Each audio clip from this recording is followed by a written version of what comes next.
사무엘하 21장 1절에서 14절까지 말씀을 살펴보도록 하겠습니다. 다윗 시대 흉년이 3년 동안 계속되었습니다. 하나님께 선택하여 기름 부어 세운 다윗 왕 시대에 3년이나 흉년이 지속되었다는 것은 하나님의 징벌과도 같았습니다. 그러자 다윗은 하나님께 재앙의 원인이 무엇인지 묻지 않을 수 없었습니다. 다윗이 하나님께 간구하자 사울과 그의 집이 기브온 사람들을 죽여서 피를 흘린 죄 때문이다라고 말씀하십니다. 여호수아서를 보면 하나님께서 이스라엘 백성들에게 가나안 족속과는 아무런 언약을 맺지 말라고 하셨습니다. 그러나 먼 데서 온 사람들을 위장한 기브온 사람들을 알아보지 못하고 언약을 맺어 그들을 살려두고 말았습니다.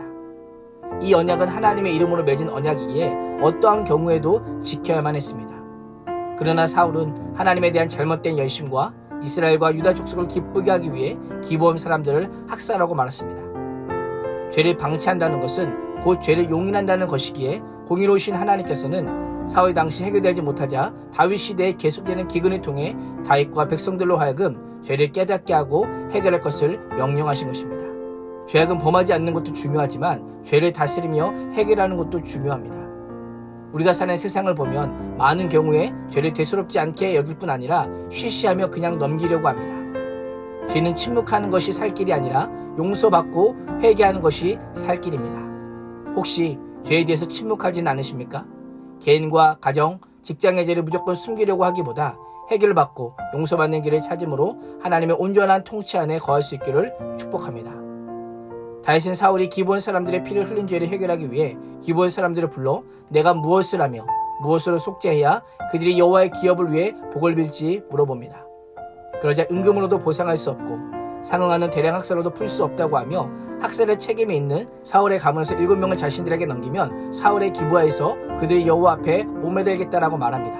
여호와의 선택을 받았음에도 여호와께 불순종하고 거역한 사울의 후손을 죽여서 여호와를 위한 복수를 집행하겠다는 것입니다. 기브온 사람들은 자신들이 제시하는 방법이 여호와 하나님 앞에서 죄가 되지 않고 오히려 언약의 증인이신 하나님의 뜻에 합당하다고 생각했던 것입니다.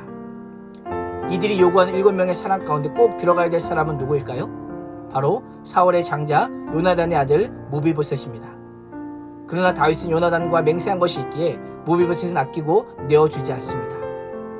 우리의 구원도 그러합니다.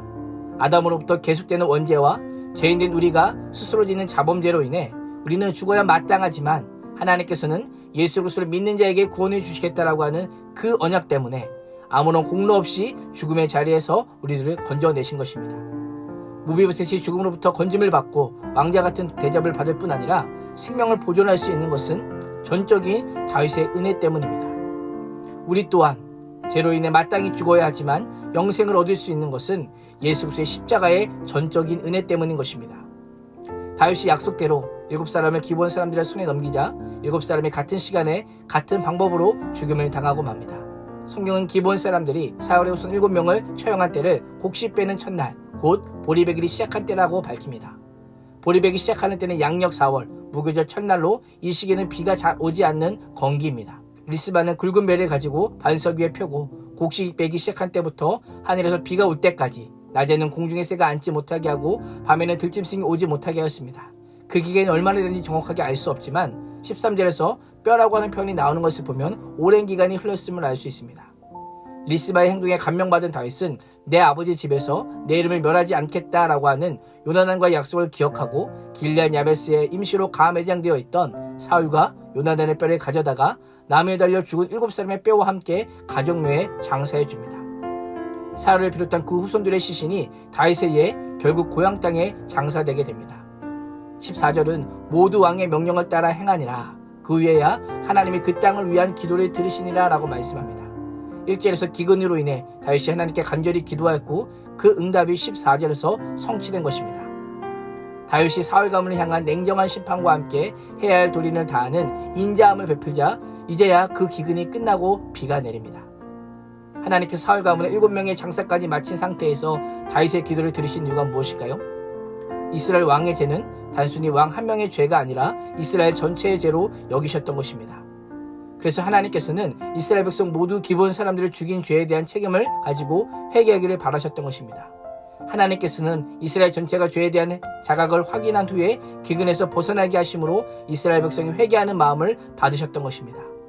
결국 하나님께서는 다윗이 요나단과 맺은 언약뿐 아니라 사울과 맺은 언약을 기억하고 회개하고 지키자 진노를 거두십니다.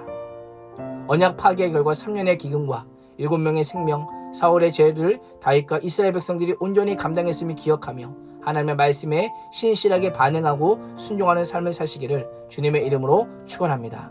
기도하겠습니다. 하나님, 사울과 이스라엘의 죄가 얼마나 깊었는지 3년의 계속되는 기근을 통해 알려주심에 감사합니다.